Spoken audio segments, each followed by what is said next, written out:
FitLab PGH is a Pittsburgh-based podcast. We have the ethos movement as a lifestyle, not just an activity. That's why periodically we give you 5 minute or so micro workouts for different parts of the body. We're in the yellow phase here in Pennsylvania, coming up on Memorial Day weekend. We know a lot of you have been spending a lot of time on the computer, hunched over, fingers like that. Our last micro workout, we went over some exercises for the shoulder. This time we're going to talk about the wrists and the hands a little bit.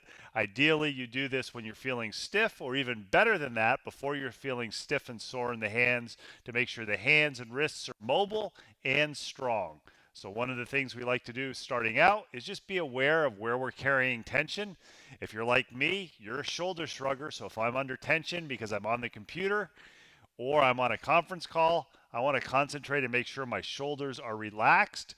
Maybe I spend a few minutes just internally and externally rotating my shoulders, keeping my shoulder blades engaged and imagining that I'm holding a sheet of paper between my shoulder blades.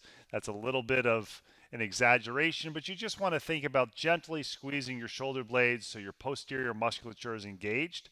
And this is a time to just be aware of, is one side of your body stiffer or not moving as well as the other side? I know I'm a lefty.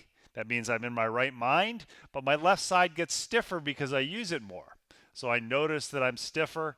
I'm aware of that, but I'm also aware that now I'm not shrugging my shoulders. So after I've done that, as far as repetitions, 8, 10, 12, maybe even more, sometimes we set a timer and we do it off.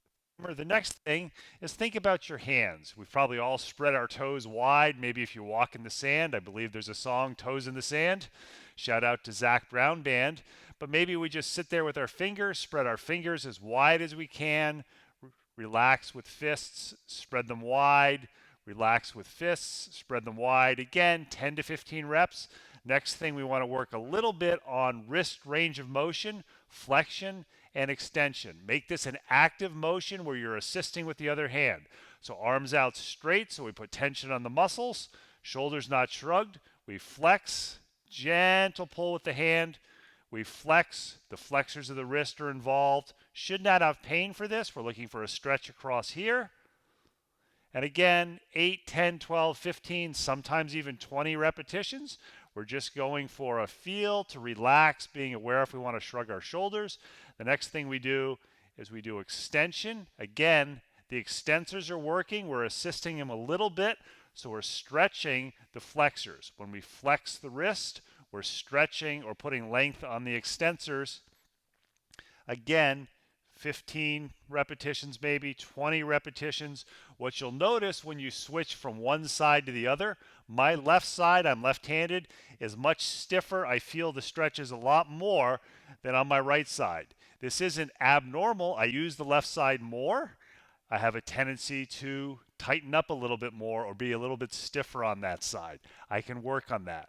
So I'm doing some flexion exercises, some extension exercises, and then what people often don't do is they don't work on each of the individual fingers. So again, you're pulling your finger down, gently pulling with the other hand, each finger one by one. We keep the elbow straight, we keep the shoulders not shrugged. We go from there, we go into extension, one finger at a time. And again, 8, 10, 12, 15 repetitions.